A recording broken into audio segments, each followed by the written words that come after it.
Le premier dimanche suivant l'équinoxe de printemps consacre dans le monde la célébration de Pâques, fête chrétienne qui commémore la résurrection du Christ d'entre les morts. En Côte d'Ivoire, cet événement à portée mondiale ne laisse pas indifférent les populations du centre du pays. Le peuple baoulé s'en est approprié à une guise particulière, appelée Pakinou. Cette célébration marque également dans les villages baoulés une occasion de se retrouver afin de jeter ensemble les bases du développement du terroir commun. À Assengoukan et à Lomabo, deux villages de la commune de Boaké, l'on célèbre la fête de la lumière. Une cérémonie festive à l'occasion de la mise sous tension électrique de deux bourgades qui sortent ainsi de l'obscurité après plus de 40 années d'attente grâce à la mutuelle de développement et Blassou et le soutien du programme national d'électrification rurale PRONE. Un programme qui vise à électrifier tous les villages de plus de 500 habitants. Depuis des années, on attendait même le courant. Donc aujourd'hui, avec cette fête de lumière, nous sommes très contents. Aujourd'hui, c'est pourquoi toute la population, ceux qui sont dans la brousse, n'importe où ils sont, Abidjan, Boaké, nous sommes tous réunis ici aujourd'hui pour pouvoir faire cette fête. C'est pour l'occasion de remercier le président de la République. Aujourd'hui, Dieu merci, depuis 2022, tous les 8 villages sont électrifiés. Nous avons eu un centre de santé, une maternité. Nous avons ouvert toutes les voies des villages. Il y a eu même 2 ou 3 écoles qui ont été construites. Tout ça, ça met à l'actif du président qui a donc créé ce climat de paix-là, qui aujourd'hui permet le développement. La représentante du ministre des Transports, Amadou Koné, parrain de la cérémonie, exhorte la population à l'entente, à la cohésion sociale et à la paix, des valeurs inhérentes à tout développement harmonieux et durable. Je lance un appel à tous les cadres de ramener le développement dans leur village. Et comme le président Alassane le dit, il a besoin d'une Côte d'Ivoire solidaire. Créée en 2014, la mutuelle de développement et Blessou œuvre pour l'amélioration des conditions de vie des populations des 8 villages que compte la tribu Bungé. La fête de la lumière à Assengoukan et à Alomabo a été marquée par une sensibilisation des populations sur la sécurité routière avec une distribution de casques.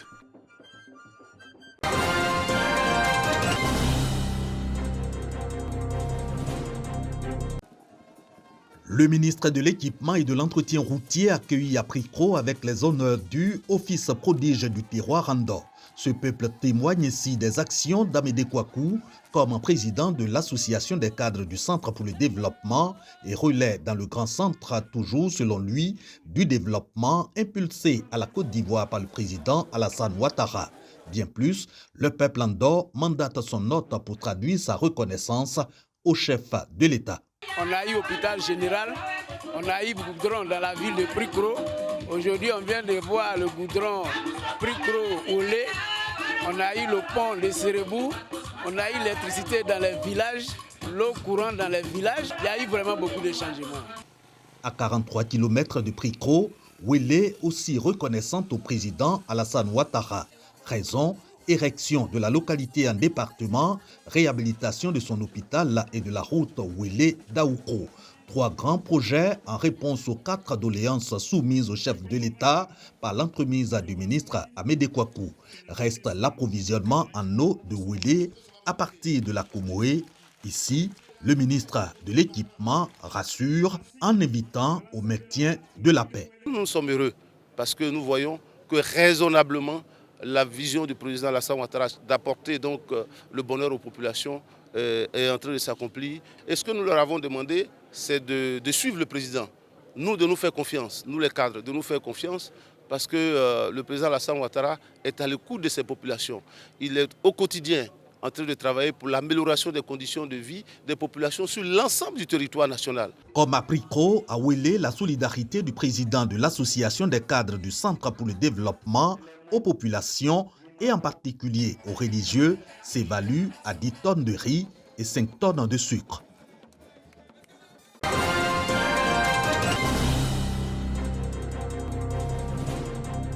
Le village de Totoko est resté fidèle à l'esprit de Pakinou, débattre des grandes questions touchant la vie des populations, à la cohésion et à la paix dans le village. Pour cette année 2023, c'est autour de la problématique du foncier que les fils des cadres ont été invités à se mobiliser pour une présence forte à Totoko. Le foncier, justement, la question a été le principal sujet d'une rencontre suscitée et organisée par la mutuelle de développement du village. Et pour cause, à Totokro, certains ont commencé à vendre des terres ou fait appel à des opérateurs pour leur morcellement dans un contexte où le village est dans une dynamique d'extension. Il y a d'autres personnes, c'est eux-mêmes qui ont payé les géomètres pour venir morceler ça. Mais il y a d'autres personnes qui sont venues vers les parents pour leur dire que non, si jamais vous ne morcelez pas les terres, arrivé à un certain moment, l'État va venir arracher. Le foncier, naturellement, est une préoccupation pour nos populations, dans la mesure où plusieurs se faisant passer pour les sachants amènent nos populations à brader les terres. Aujourd'hui, notre village est au restreint. On a 2 villages voisins, à savoir Iki et Pikessi, qui nous ont carrément agglutinés, de sorte qu'on n'a plus véritablement de possibilité d'extension sur l'ancien lotissement. Pour entretenir les populations, une conférence dite par le directeur régional de la construction et de l'urbanisme de Gbeke. Le domaine du foncier rural, le domaine foncier urbain et plus en détail, la délimitation des territoires villageois, le lotissement et le processus de l'obtention du permis de construire et l'ACD, arrêté de concession définitive, clairement présenté et expliqué, ont édifié les populations. Si la question de la délimitation des territoires villageois en ce qu'elle n'est pas encore effective à Totokro, comme dans les 14 autres villages que compte le canton d'Ong, reste un problème, il n'en demeure pas moins que le village est guetté par la menace de l'urbanisation galopante de Boaké et en subit le contre-coup. Conséquence, Totokro est la convoitise de pseudo-géomètres et tâcherons du foncier qui ne perdent rien pour arnaquer les propriétaires terriens, eux-mêmes happés par des démarcheurs véreux. La conférence sur le foncier vient donc éclairer le lanterne et le projet d'extension du village de Totokro peut obtenir l'adhésion de la communauté. Lorsqu'on fait une extension, la limite de l'extension et le village sont considérés également comme le périmètre urbain. Il faut dire qu'on va les accompagner à régulariser leur plan, à faire un bon plan qui sera sanctionné par un arrêté d'approbation. Après l'arrêté d'approbation, nous allons les accompagner à mettre en place un guide villageois.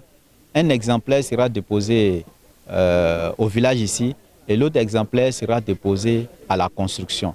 C'est à partir de ce guide que le chef sera autorisé à faire des cessions de terrain. Lorsque le propriétaire terrien vend un lot, alors le chef du village va inscrire le nom de la personne dans le guide et nous transmettre les documents par voie d'huissier pour nous permettre de prendre en compte son nom au niveau de la construction.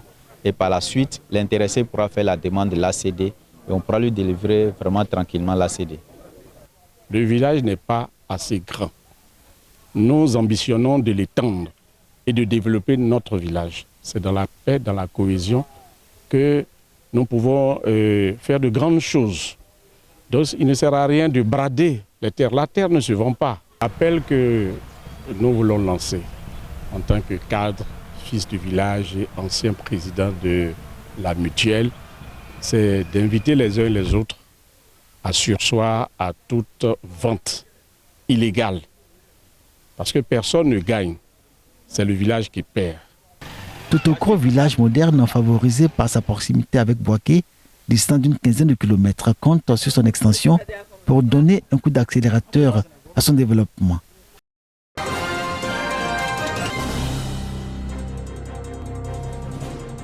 Vavois, région du Haut-Sassandra.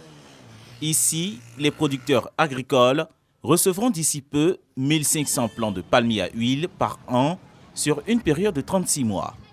Ils bénéficieront par la suite d'une unité de transformation de graines de palme. C'est l'action d'une entreprise spécialisée dans la culture de palmiers à huile. Elle se situe dans le cadre d'un projet visant à faire la promotion de ce produit et à moderniser la culture de céréales dans le Haut-Sassandra. On a vu, après les analyses, après les recherches, que Vova, c'est une terre vraiment propice pour l'agriculture de palmiers à huile. Il y aura plus que 100 emplois directs et plus que 500 emplois indirects. C'est les raisons pour lesquelles nous avons choisi Vova avec sa richesse, avec la potentialité de Vova pour faire le lancement de ce grand projet. Selon ses initiateurs, ce projet permettra de lutter contre la pauvreté et l'insécurité alimentaire dans le Haut-Sassandra. Il bénéficie du soutien des chefs traditionnels, élus et cadres de la région. Nous sommes très ravis de voir aujourd'hui qu'avec l'avènement du Sud et que cette bonne nouvelle vient de tomber sur nous les paysans. Je crois qu'avec cela, nous pourrons aller de l'avant. Et surtout qu'il y a encore des terres cultivables. La Côte d'Ivoire est le 5e producteur mondial et 2e producteur africain de palmier à huile.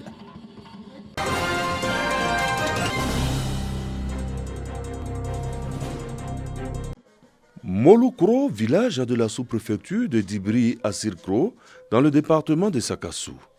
La localité est en fête. Le tam-tam parleur retentit. L'instant est solennel. La raison, le village a désormais un nouveau chef. Nana Noman Kwame succède ainsi au 6e chef décédé il y a plus de 17 ans.